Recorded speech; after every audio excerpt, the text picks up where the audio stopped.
This is on the Quick Speed Shop. Check it out. Bam, it's raining outside, but I've been working all day in the pole barn, laying out the mesh and the chairs and the wires. We're getting ready for concrete. That's coming tomorrow. But in the meantime, this video, I'm going to show you how I did the whole process. I'm a professional. Don't try this at home.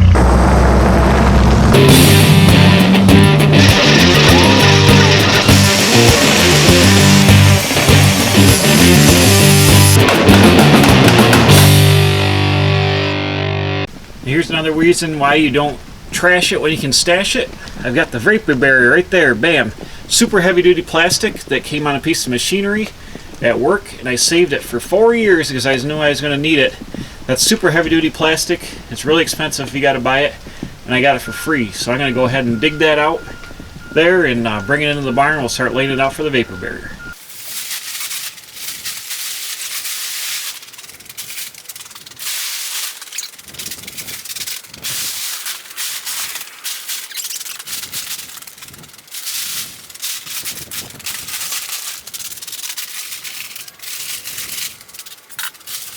Bam, look at that. It's a little damp and a little grungy, and it's got some holes I got to tape up. But that's one piece. I got another piece, so hopefully it'll fill up the whole rest of this section. But that's really heavy mill plastic. It's got to be, 20 mil or something to survive the semi-ride across the country. So this will make a perfect, real heavy-duty moisture barrier here.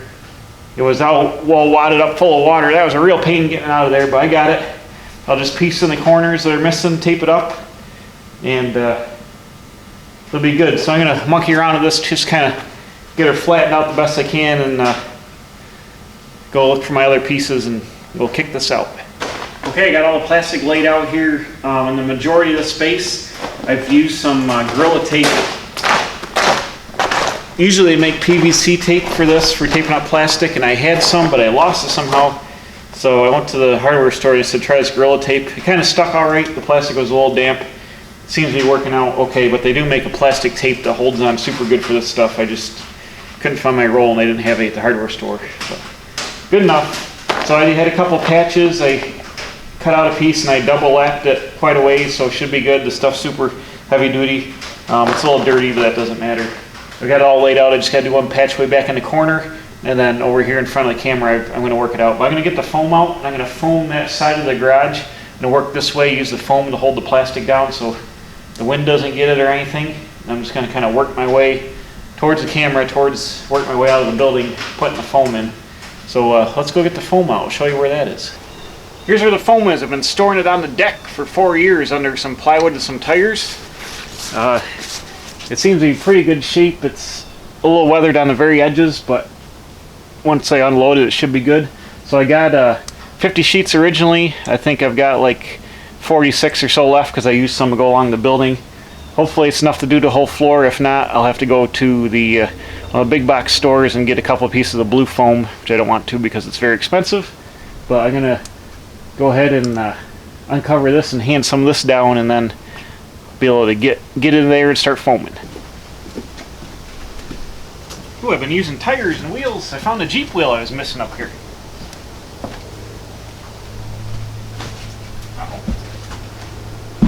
Oh, it's full of water too. How did that? Dang it.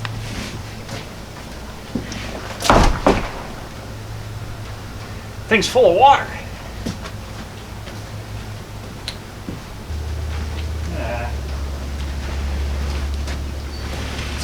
Yeah.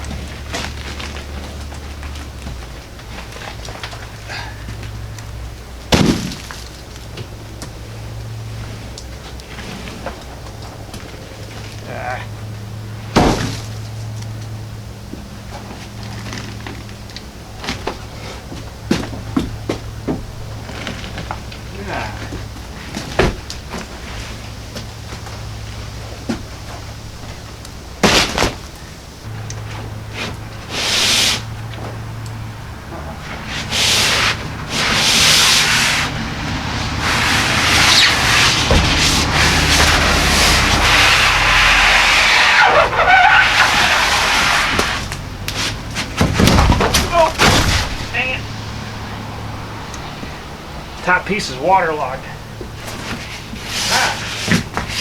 This one's not. Here Here we go, dry foam.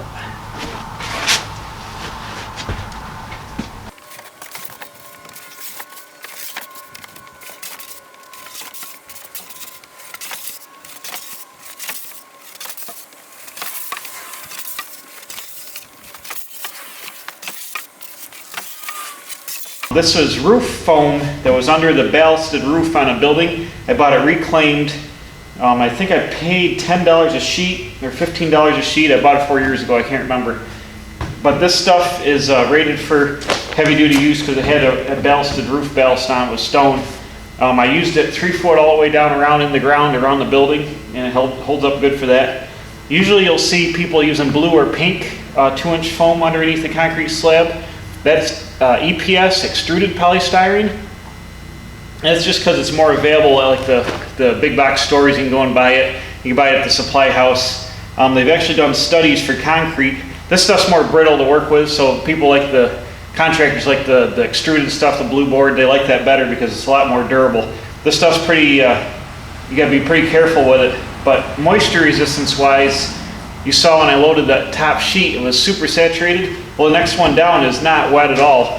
And this stuff actually will absorb moisture, but because it's made out of regular extruded or expanded polystyrene, the moisture will wick right out of it. Whereas the extruded panels, they've done a study that there will be more moisture content, and as a result, your R value goes down.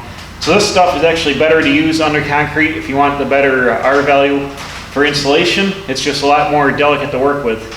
But I saved myself a ton of money by buying this reclaimed. Even if I paid $15 a sheet for it, a piece of blue foam is like probably $30, $35 now. I haven't even looked. If I have to buy some, I'll know, and we'll know it later on in the video.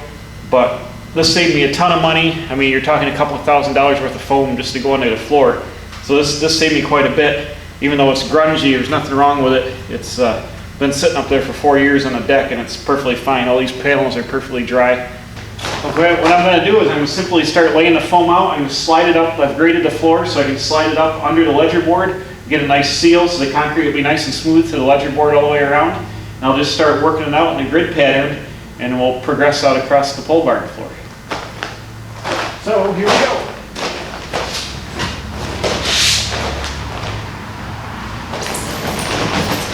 I'm going to put the dimpled side down, the side that had the roof stone on it. Originally I'll put that down. Looks like a nice smooth top here.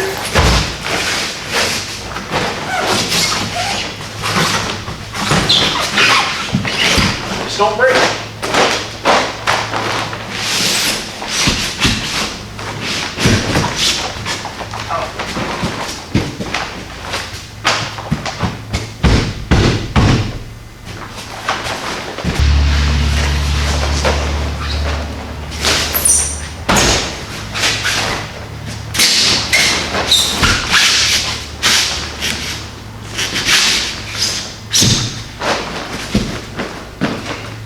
All right, now you can see I can walk on this. I'm going to be gentle, but I can walk on it. And once you put the concrete on, it'll support the weight of the concrete.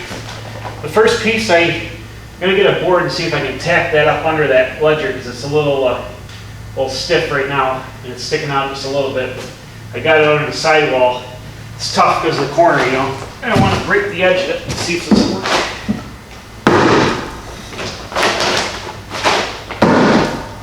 Oh yeah, there we go. Bam. Get under there. Perfect.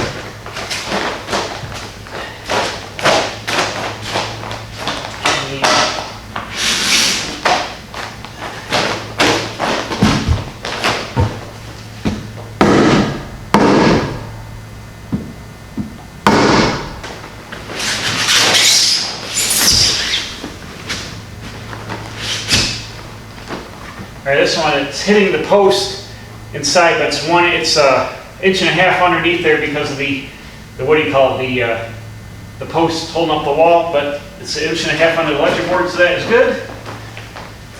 Now, the next piece is going to have to be notched out around the floor. I'm going to continue down along the way with a couple of them over here.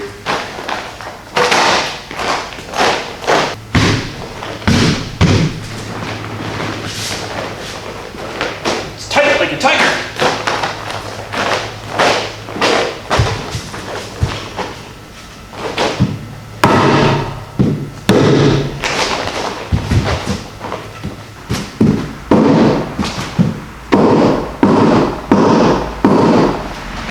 So I'm just gonna work my way along a little bit and then I'll start piecing around the door here. All right, bam, check it out. I got half the building done with that stack that I got off the deck first.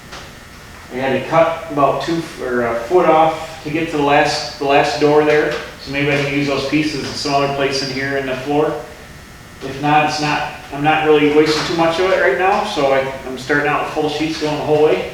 So I'm gonna get the second pile off the deck and get that in here and see how far I can go. Bam, check it. I'm on the last panel. I got 2 pieces of foam left. One that was super saturated, the one that was on the top of the first pile there. I don't think I'm going to use it because it's like soaked. Then I got another one out that's kind of like broke in half-ish, but it's kind of damp, but it's dry. And if I stand it on edge on some blocks outside, the water comes out of it. So I got that drying, and I should be able to piece it together with a couple of pieces I got left. And a good chunk of that, I'll be able to piece this last section in, and then the whole thing will be done. Let me spin you around so you can check it out.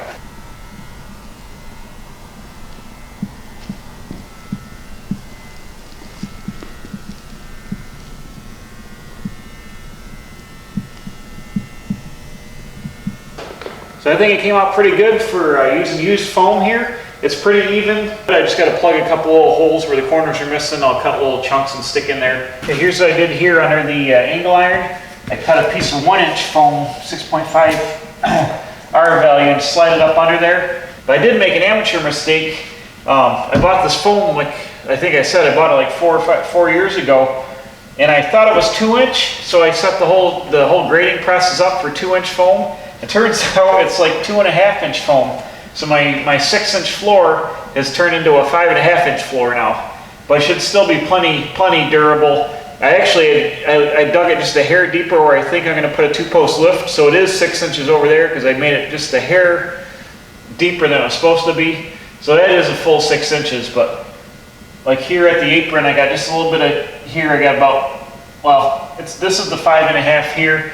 And then a couple spots, it's almost 6 because it was just a little bit deep. I cut the end of the floor stick off, which I've been grading to. I cut it off at floor level. I just want to go around and bump off the rafters and mark spots on the sideboard, so when the concrete guys come, they can use their string line and go to those marks and transfer this measurement all the way around the floor. All right, so I'll just come over here and I'll just bump off the rafter. Like that. Let's see. Try to hold it kind of level here. And then I'm just going to come down off the bottom of this.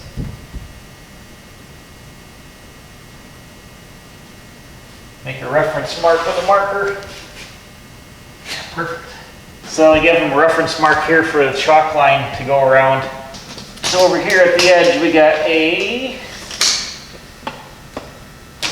about 5 1/4 here over at the edge of the floor, but I rolled the stone up to get this foam to sit tight under the ledger board, and the floor actually, the grading rolls down a little bit, so it's like 5 1/4 here, then it'll be 5.5 to almost 6, depending on where I am in the center. So the floor slopes up this way just a little bit to get tight to this board so I didn't have any concrete spillage underneath the board here. The concrete guys are here earlier this morning, checked everything out. The grades are all good, everything's good. So tomorrow morning they're coming to pour. But for today, my project is to get the wire mesh and the rebar installed in the floor. So the first thing we're going to do is going to lay out these things. They're called chairs or slab bolsters, I guess, or something like that. But I call them chairs. But you can buy them at more like industrial supply houses. I bought these, and they sit down on the foam. They sit down on the floor on your stone or on your foam, whatever. They hold the wire mesh up off the floor. They hold your rebar up off the floor because you want the metal to be about in the center of the slab. So I've got 100 of these or so, and we're going to go out and lay them all out here in the floor and then start putting the mesh on top of it. Okay, this is the mesh I'm using in the floor. This is I think they're like 5x5 or so grids. This is regular gauge mesh here for concrete floors. They're 5 foot by 10 foot. So I've got 25 of them here, which should be enough to do the floor. And then I've got the chairs here, which are getting rusty. Got the chairs here, and got 100 of these. So as you can see, these are a little bit taller than the one I showed you before, because I spread the other one out with a hammer to get it down to 2.5 inches.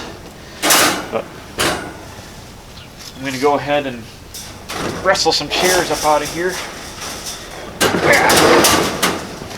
These come in bundles of 20. I'm going to go ahead and start laying them out.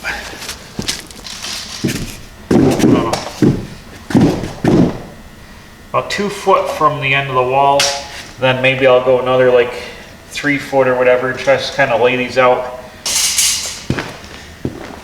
You can tell the difference between the 2.5 inches and the 3 inches here. Just kind of simple what I'm going to do to solve this is take my hammer. I'm just going to tap these down a little bit. Oop.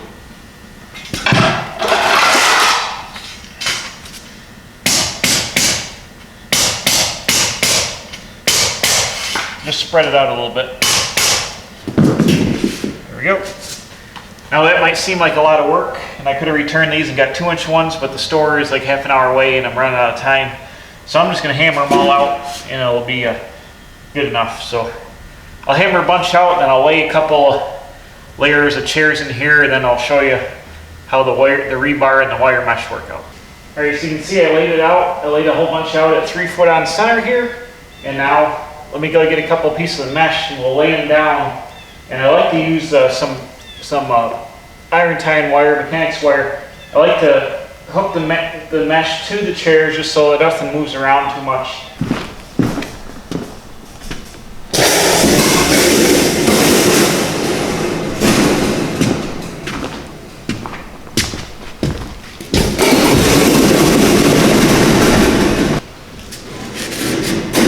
The back of the mesh doesn't quite fall in the chair, so when I put the second piece of mesh on, I'll put a couple of wire ties to hold the mesh up where it's got to be. But I'm going to overlap onto this one, just like one little piece, just to get her on there. It's just kind of a delicate balancing act because everything wants to move when you set it down and bump it around. We'll try to do it best we can.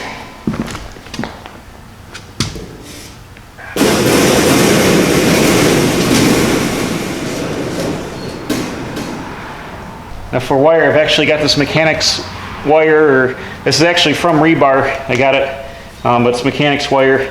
I'm just going to wheel off little pieces here, use my linesman pliers to twist them together.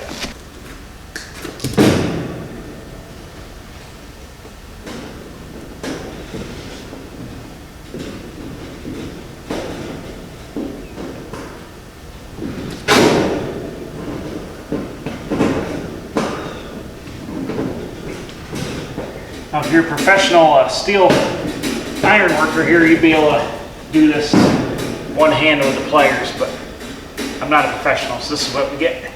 But you get the idea here. The mesh will be tied right down to those chairs so they can't move.